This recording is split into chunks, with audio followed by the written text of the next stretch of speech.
Hi guys, welcome back to another video. So बाल को आज लेकर आ गए हैं आप लोगों के लिए मैक्रो के सारे न्यूमेरिकल। इन टोटल 15 न्यूमेरिकल हमने फाइनलाइज किए। Aggregate of national income, basic formulas of national income, measurement of national income और एडीएस वाले और तुम्हारे गवर्नमेंट बजट वाले, सब कुछ मिला के टोटल बस 15 न्यूमेरिकल है। अगर ये 15 न्यूमेरिकल तुमने कर ली है तो कोई कुछ और देखने की जरूरत, कोई शीट फिट नहीं करनी तुमको, सब इसी में हो जाएगा। तो अगले 20 मिनट में अपन 15 न्यूमेरिकल करने वाले, समय बिल्कुल व्यर्थ नहीं करेंगे, फटाफट से शुरू करेंगे।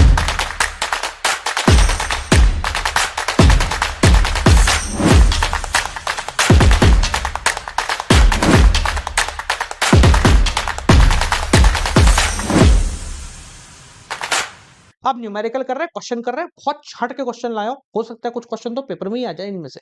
ठीक है, तो चलिए समय व्यर्थ नहीं करेंगे, जल्दी से शुरू करेंगे। और शुरू करने से पहले बाल को अपना गेस्ट पेपर आ रहा है, पेपर वाले दिन सुबह 6 बजे। लिंक डिस्क्रिप्शन में जाके लाइक कर देना और वहां पर मौजूद रहना, बहुत जरूरी है। ठीक है जी, चलो शुरू करते हैं। Let's get started. सबसे पहले बात करते हैं पहला numerical, question 1। From the following data find NIT and net domestic product at factor cost. यानी कि अपने को निकालना है एनडीपीएफसी और नेट इनडायरेक्ट टैक्स निकालना है। क्या क्या गिवन है हमें? गिवन है सबसे पहले NNPF MP, NFIA, GNP FC, depreciation और नेशनल डेप्ट इंटरेस्ट का कोई काम नहीं होता।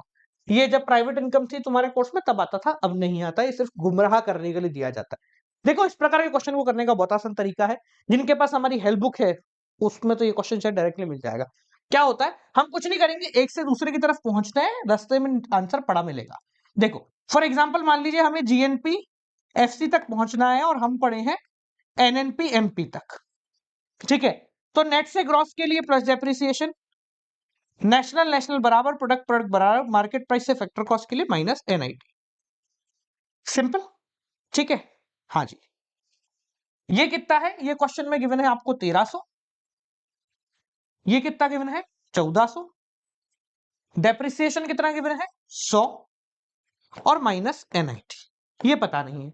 सॉल्व करें, 1500 minus NIT is equal to 1300। ये इधर जाएगा, इधर आ जाएगा, तो net indirect tax equal to 1500 minus 1300, 200 answer आ गया। देख लो एक बार कितना आंसर आया है। आंसर आया अपना 200। क्या सही है सर आंसर? एक बार मुझे भी चेक करने तो देखो भैया, क्या है? चेक करने में कोई बुराई नहीं है। आंसर कितना है? बिल्कुल सर 200 है। ठीक है जी, आगे बढ़े। अगला सवाल, अगला सवाल करें। नेक्स्ट सवाल, calculate net domestic product at factor cost, NDPFC निकालना है। तो चाहो तो यहां से निकाल लो, चाहो तो यहां से निकाल। देखिए क्या निकालना है? एनडीपीएफसी।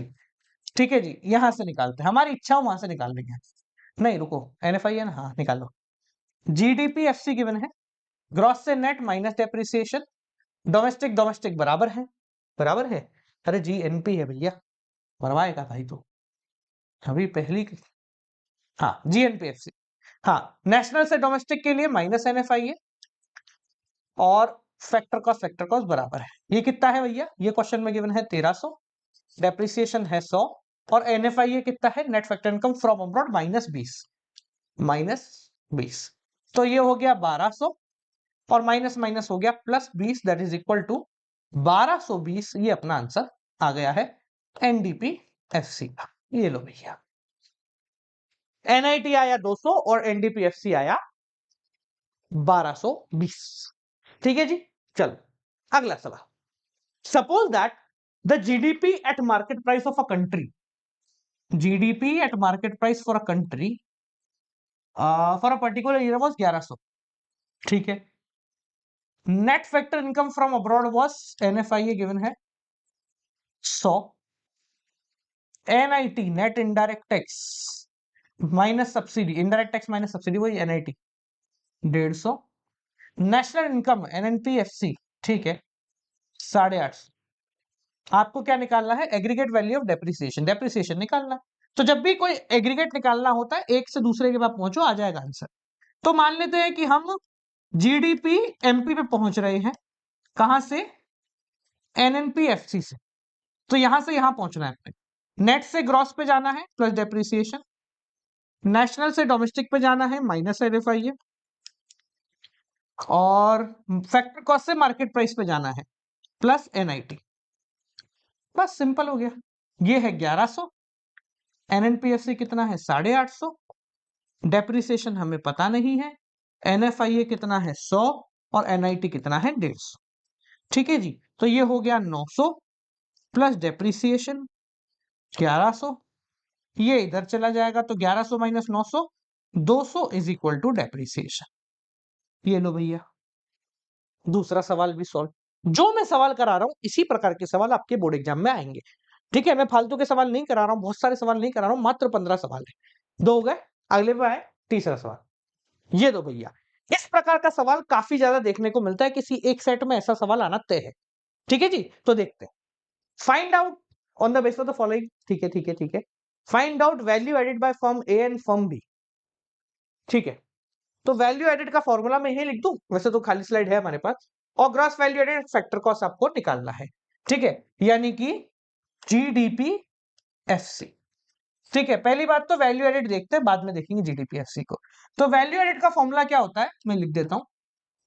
तो वैल्यू एडेड का फॉर्मूला होता है value of output minus intermediate consumption.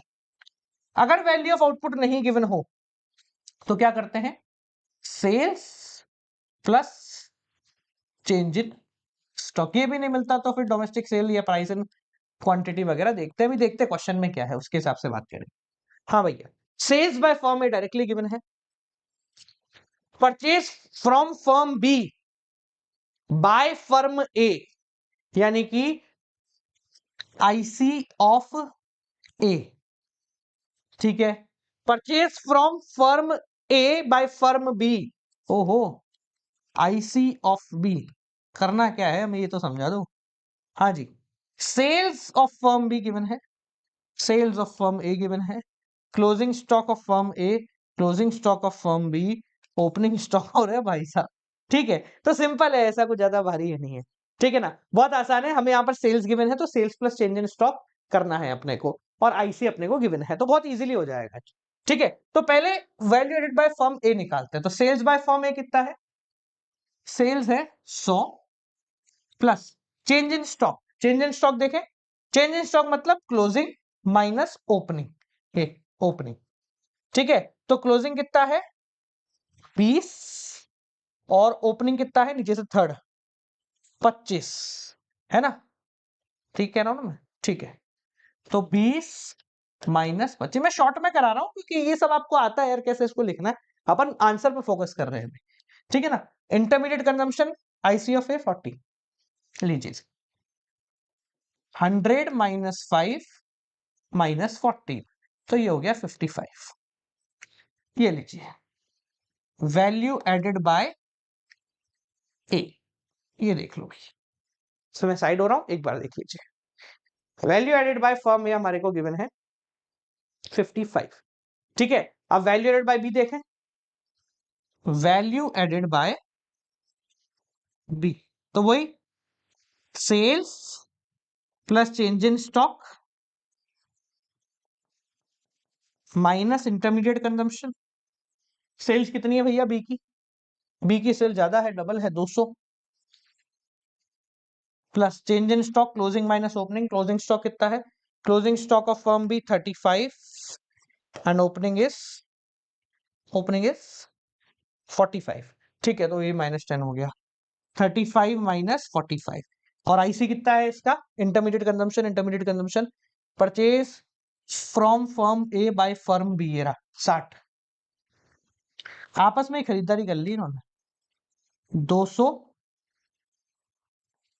Plus, O sorry एक मिनट रुको, सही कह रहा हूं, सही है हाँ, -10 माइनस 60। ठीक है जी, कितना हो गया 200 minus 70, that is equal to 130। देख लो भैया, ठीक है, सेल ऑफ फर्म भी ठीक है, क्लोजिंग स्टॉक ऑफ फर्म भी 35, ये हो गया 45। ठीक है जी, आगे बढ़े। दूसरी चीज क्या पूछी है? दूसरी चीज इन्होंने पूछी है gross value added at factor cost निकालना है, यानी कि जीडीपी एफसी निकालना है। तो देखो सिंपल सी बात पहले समझना, ये निकालने के लिए हमें पहले जीडीपी एमपी निकालना पड़ेगा, क्योंकि वैल्यू एडेड मेथड से यही आता है। जीडीपी एमपी होता है वैल्यू एडेड सारी फर्म्स का बाय ऑल फर्म्स। तो यहां पर दो फर्म है तो अपन दोनों फर्म का जोड़ लेते हैं। तो value added by A plus value added by B. Value added by A है 55, वैल्यू एडेड बाय बी है 130। तो ये हो गया जी सॉरी 5 8 185 हो गया आपका जीडीपी एमपी। अपने को क्या निकालना है? GDP FC. तो GDP MP minus market price factor cost NIT minus कर दे एनआईटी। तो 185 माइनस एनआईटी कितना है? 30। 155 GDP FC.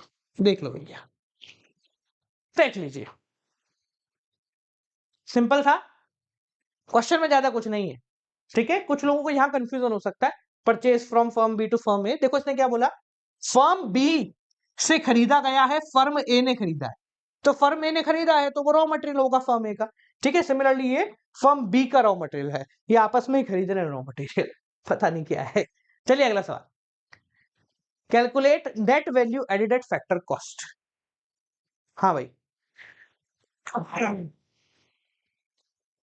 Net value added at factor cost कैसे निकालें बोलो? ठीक है, मिल गया मेरे को तो आंसर। देखो ये यहां पर प्राइस है और क्वांटिटी है, ठीक है, चेंज इन स्टॉक है, इंटरमीडिएट कॉस्ट है, ये सब चीजें तुम्हें गिवन है। तो क्योंकि ये सब चीजें गिवन है, इसलिए हम लोग यहां पर वैल्यू एडेड मेथड जो है वो लगा रहे होंगे। तो यूजिंग वैल्यू एडेड मेथड हम लिखेंगे value of output minus intermediate consumption, that is value added. ठीक है जी, मैंने उल्टा लिख दिया, तो लिख देते हैं। हाँ, तो वैल्यू एडेड कितना हो जाएगा? अब क्योंकि वैल्यू ऑफ आउटपुट नहीं गिवन है तो हम लिखेंगे sales plus change in stock minus intermediate consumption. ठीक है जी, तो सेल्स कितना है? सेल्स हमें गिवन नहीं है डायरेक्टली, तो हम यहां करेंगे price into quantity plus change in stock minus intermediate consumption. Price into quantity, price ये रहा 10, क्वांटिटी ये रही 20, तो 2000, तो ये हो गया 20,000। चेंज इन स्टॉक देखो, चेंज इन स्टॉक है -50, तो -50 माइनस इंटरमीडिएट कंजम्पशन है 10,000। ओहो, तो ये हो गया 20,000 -50 माइनस 10,000, तो ये हो गया 9,950 रुपए, that is equal to value added. अब क्योंकि यह एक ही फॉर्म है तो इसी को हम जीडीपी एमपीबी कह देंगे। अब हमें क्या निकालना है? क्वेश्चन में पूछा है नेट वैल्यू एडेड, तो एनडीपी एफसी निकालना है, और हमें पता है जीडीपी एमपी। ठीक है, तो ग्रॉस से नेट माइनस डेप्रिसिएशन और मार्केट प्राइस से फैक्टर कॉस्ट माइनस एनआईटी। ठीक है, तो 9,950 माइनस डेप्रिसिएशन कितना है भैया? ये रहा 600, और एनआईटी गिवन है, इनडायरेक्ट टैक्स है, इनडायरेक्ट टैक्स है, इनपुट ड्यूटी है, तो कितना हो गया? 400, और ये हो गया 500, आईटी माइनस सब्सिडी, तो ये हो गया माइनस का 100। ठीक है जी, तो माइनस माइनस ये हो गया 9,950 माइनस 600 प्लस 100। ठीक है जी, इधर ले लेते हैं इसको, तो 9,950 माइनस 500। ठीक है जी, तो 004 9,400 आपका 9,450 आपका आंसर आना चाहिए। देख लीजिए भैया,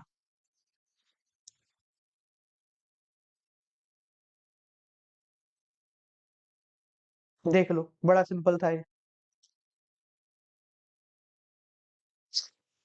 9,450 रुपया। ठीक है जी, सिंपल है, इजी हो गया। ठीक है, चलो अगला सवाल, बड़ा सिंपल सा सवाल है तो कुछ मुश्किल नहीं था। हाँ भैया, प्रश्न क्रमांक 7, ये हमने ऑर्डर है ना थोड़ा आगे पीछे हुए, क्योंकि हमें जो लगा कि क्वेश्चन डुप्लीकेट है, मेरे पास 25 क्वेश्चन की पीडीएफ थी, तो कुछ क्वेश्चन इसमें रिपीटेड थे, तो हमने कहा जो रिपीटेड है उनको हटाते हैं, क्योंकि एक ही टाइप के क्वेश्चन हो तो ज्यादा बेहतर है, सब अलग अलग टाइप के होंगे तो सही रहेगा PPT. From the following information calculate domestic income and national income, बढ़िया अच्छा है। तो अपने को निकालना है एनडीपीएफसी और एनएनपीएफसी, ये दो अपने को कैलकुलेट करना है। गिवन क्या है, वेजेस है, रेंट है, इंटरेस्ट है, डिविडेंड है, मिक्स इनकम है, अनडिस्ट्रीब्यूटेड प्रॉफिट है, सोशल सिक्योरिटी कंट्रीब्यूशन है, ओके, कॉर्पोरेट प्रॉफिट टैक्स है।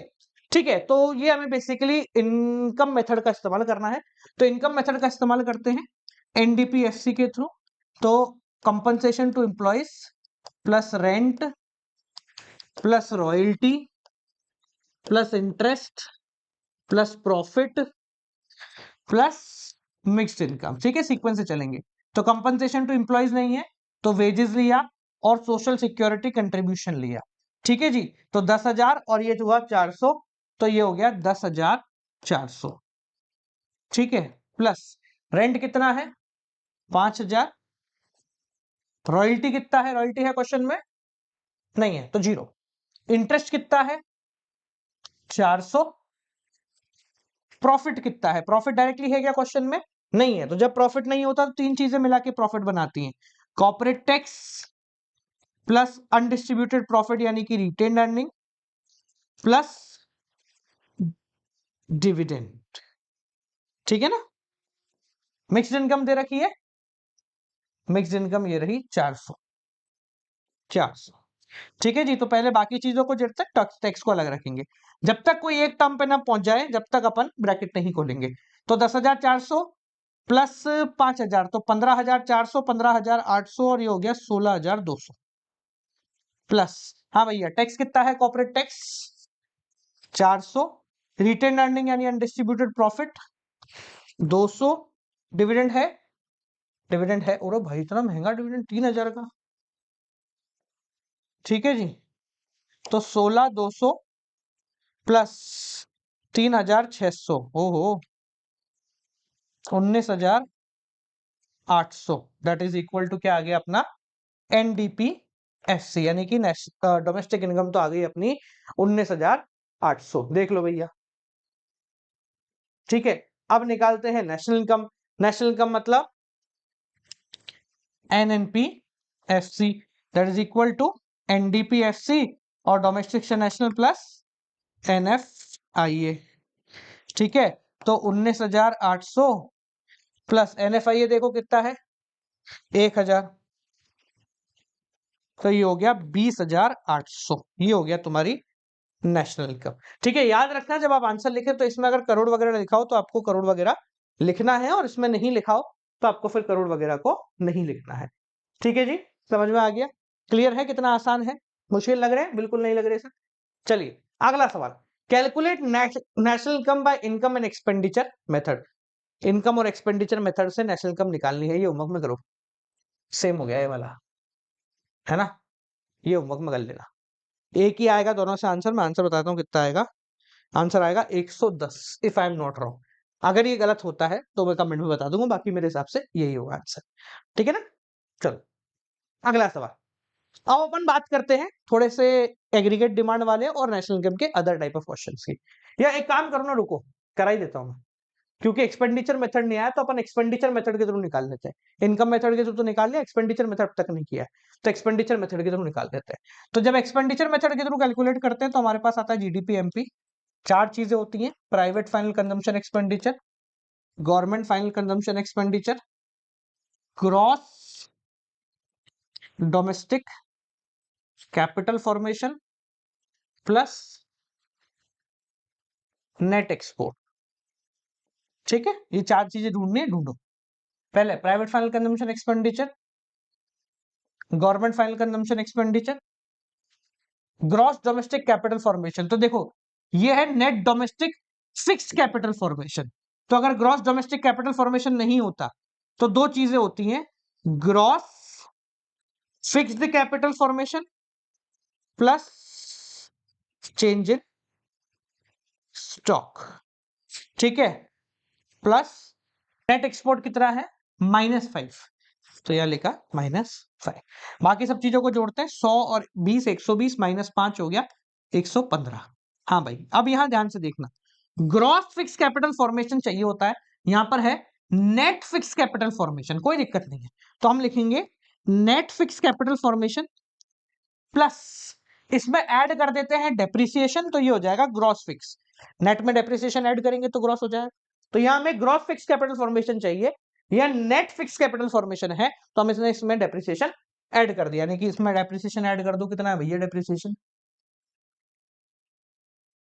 हाँ, ये डेप्रिसिएशन नहीं गिवन है, एक मिनट रुको, वाओ बच गए अपन तो, जीरो नहीं गिवन है ना, तो जीरो हो जाएगा। Operating surplus wages net export change in, ठीक है, बढ़िया, वेल एंड गुड, ठीक है, तो जीरो हो गया, मजा आ गया, ठीक है। और change in stock, change in stock -5, ठीक है जी। आगे देखो, 115 प्लस नेट कितना है 30 -5, 115 plus 25 that is equal to 5 और 5 0, 3 और 1 4, 140। ये क्या आ गया बेटा?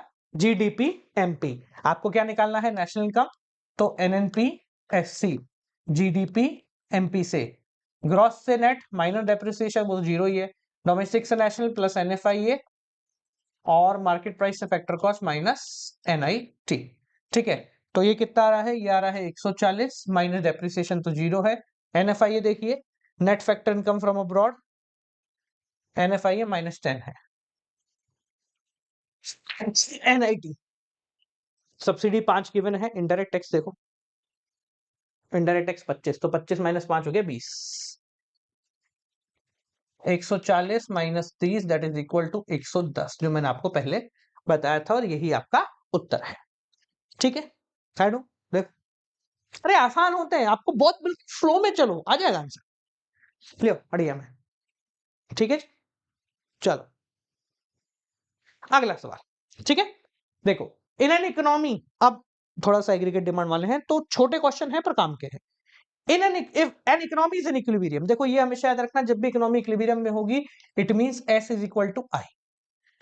कैलकुलेट एनपीएस, आपको एनपीएस कैलकुलेट करना है, जहां नेशनल इनकम गिवन है यानी वाई गिवन है, सी बार गिवन है और आई गिवन है, ठीक है। तो देखो पहले तो इक्विलिब्रियम है, यानी कि ये मान लो कि एस है, तो सेविंग आपको गिवन है, तो सेविंग निकालने का फॉर्मूला क्या होता है? -C bar plus MPS into Y, ये सेविंग निकालने का फॉर्मूला होता है, लीनियर सेविंग फंक्शन। ये गिवन है आपको 70, 3 नंबर का आता है ये, -30 एमपीएस को पड़े रहने दो, वाई कितना है आपका 500, बस सॉल्व कर लो, आंसर आ जाएगा। 100 इज इक्वल टू एमपीएस 500, तो एमपीएस कितना हो गया? 30 इधर जाके 100 हो गया,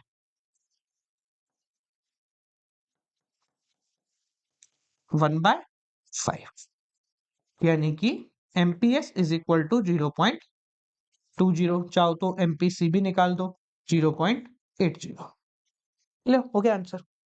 3 नंबर का आता है क्वेश्चन, कितने नंबर का? 3 नंबर का, और हम सोचते हैं कि भैया बड़ा मुश्किल है, मुश्किल नहीं, आसान है, करने की दिमाग लगाओ बस हो जाएगा। चलो अगला सवाल, in an economy C is equal to, question देखते पहले, C is equal to 300 plus 0.5 into Y, I given है 600, consumption income investment, calculate equilibrium, देखो आपको इक्विलिब्रियम निकालना है, यानी कि S is equal to I निकालना है। आई हमेशा अपना कांस्टेंट होता है, तो अपने को सिंपली एस को 600 रख के आंसर निकालना है बस। तो इक्विलिब्रियम है, at equilibrium I is equal to S is equal to 600, ठीक है। सेविंग फंक्शन देखो क्या होता है, -C bar plus MPS into Y, ये गिवन है आपको एमपीसी, तो ऑटोमेटिकली एमपीएस हो जाएगा 1 माइनस एमपीसी, ये भी 0.5 ही आ गया ऑटोमेटिकली, देखो, तो -300, 0.5 इंटू वाई अपने को पता नहीं है, सेविंग कितना है 600, ये इधर गया 900, 0.5 इंटू वाई, ठीक है जी, ये पॉइंट हटाया 10 आया 1 2, ये इधर चला गया, तो y is equal to 900 into 2, यानी कि इनकम इज इक्वल टू 1800। ये हो गया आपके पहले का आंसर। क्या हो गया कि इनकम इक्विलिब्रियम कब है? 1800 पे। ठीक है जी, अब देखो क्या है, ये कौन है भाई? सर भेज दीजिए, क्या भेजना भाई?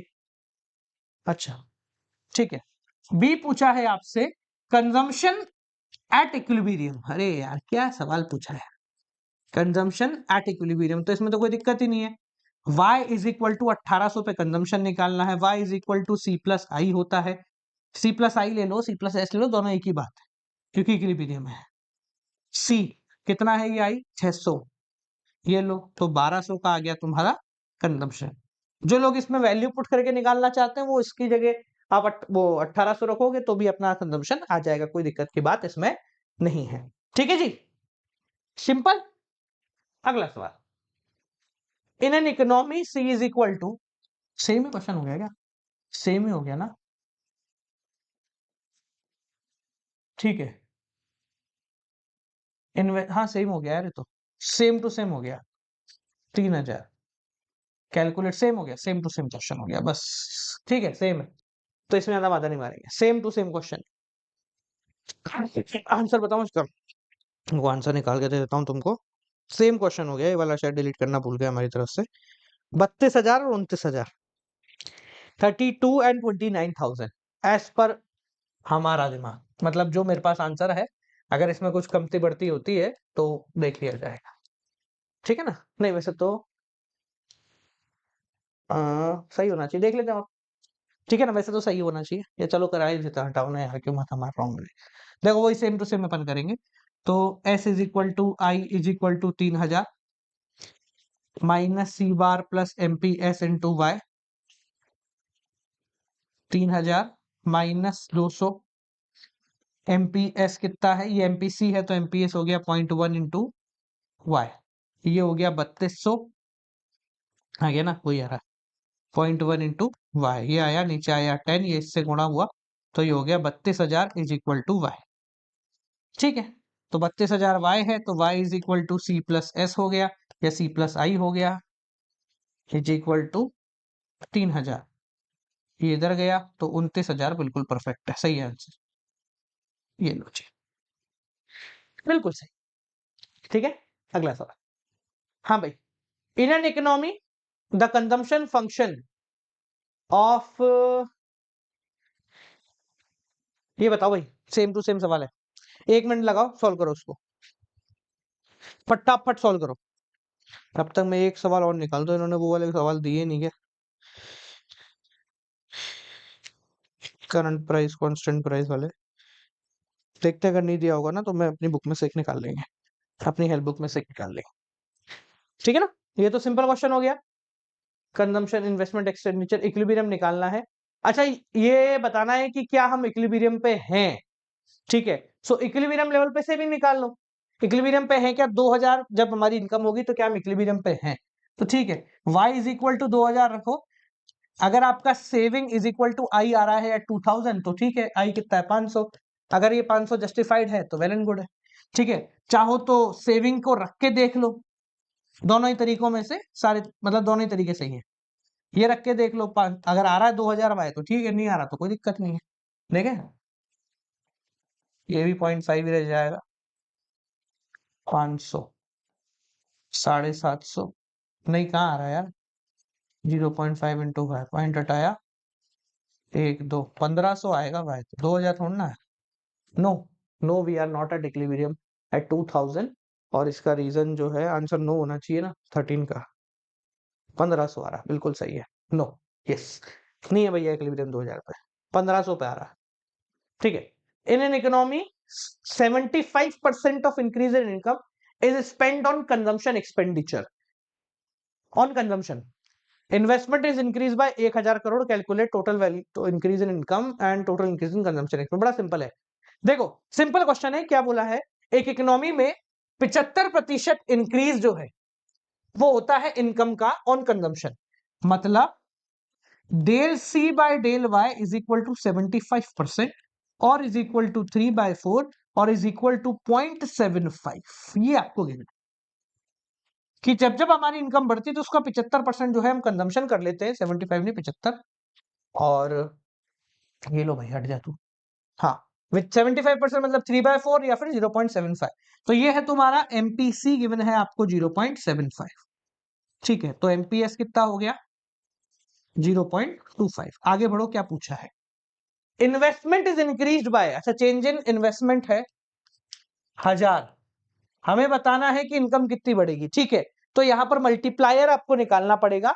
मल्टीप्लायर का फॉर्मूला होता है K is equal to change in I upon change in Y upon change in I.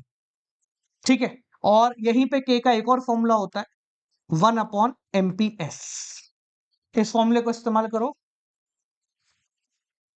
Point हटाया, ऊपर 200, 4 आ गई के की वैल्यू, कि मल्टीप्लायर कितना है 4 गुना है। ठीक है, अब यहां पर के की वैल्यू पुट करो, 4 is equal to change in Y upon change in I. 4 into change in I is equal to change in Y. Change in I कितना है, 1000 रुपया बढ़ा है, तो ये कितना हो गया चेंज इन वाई, तो चेंज इन वाई हो गया आपका 4000। ठीक है जी, टोटल इंक्रीज इन कंजम्पशन। तो देखो इनकम का कितना है 4000, और इसने क्या बोला है कंजम्पशन 75% बढ़ता है, तो 4000 का 75% निकाल लो, इज इक्वल टू कंजम्पशन होता है। तो ये हो गया आपका 3/4, 3000 रुपए इंक्रीज इन कंजम्पशन हो गया। भाई इसने ही बोला ना कि जब भी इनकम बढ़ती है तो उसका 75% बढ़ जाता है, तो ठीक है इनकम 4000 बढ़ी तो कंजम्पशन 3000 बढ़ जाएगा। ठीक है, अच्छा सवाल था, 3 नंबर में आने लायक है। ठीक है, इन्होंने नॉमिनल और रियल वाले नहीं दिए शायद। अगला सवाल, अच्छा दे दिया इन्होंने, रियल और नॉमिनल वाला दे दिया, चलो बढ़िया दे दिया। तो क्या है, if the real GDP is 520 and nominal GDP है 650, आपको प्राइस इंडेक्स निकाला, तो बहुत आसान हो गया। फॉर्मूला होता है नॉमिनल अपॉन रियल इंटू 100। क्या होता है, नॉमिनल अपॉन रियल इंटू 100। तो नॉमिनल कितना है 650 अपॉन रियल कितना है 520 इंटू 100, तो ये आया 1.25। 52 से घट गया, ठीक है। हाँ भाई 1.25 इंटू 100, तो ये हो गया 120। ये हो गया आपका आंसर, सिंपल। इस सवाल के 3 नंबर होते हैं। अगला सवाल, calculate primary deficit from the following data है। ये क्या सवाल दे दिया, बहुत आसान दे दिया। तो भाई प्राइमरी डेफिसिट का फॉर्मूला क्या होता है, primary is equal to fiscal minus interest payment. Fiscal 11600 minus 1600, 000, तो 10,000 आंसर हो गया।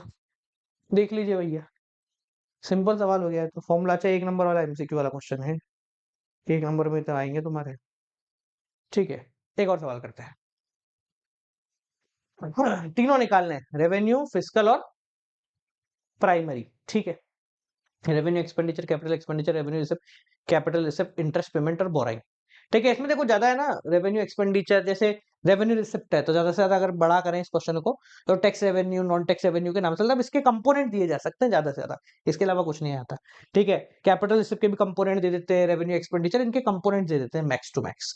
ठीक है, इसमें कंपोनेंट नहीं है तो कोई दिक्कत नहीं, हम डायरेक्टली कर लेते हैं। ए, हाँ भैया, रेवेन्यू डेफिसिट, तो revenue receipt minus revenue expenditure minus revenue receipt, तो 22,250 मैं डायरेक्ट करा रहा हूँ है ना, माइनस 17,750। ये लो आ गया आंसर, 0,0,5,4, 4,500। ठीक है, अगला क्या है फिजिकल डेफिसिट, तो physical deficit is equal to borrowing हो जाएगी डायरेक्टली, क्योंकि डायरेक्टली गिवन है। ठीक है, तो 12,500। और सी है तुम्हारा प्राइमरी डेफिसिट, तो वो हो गया फिजिकल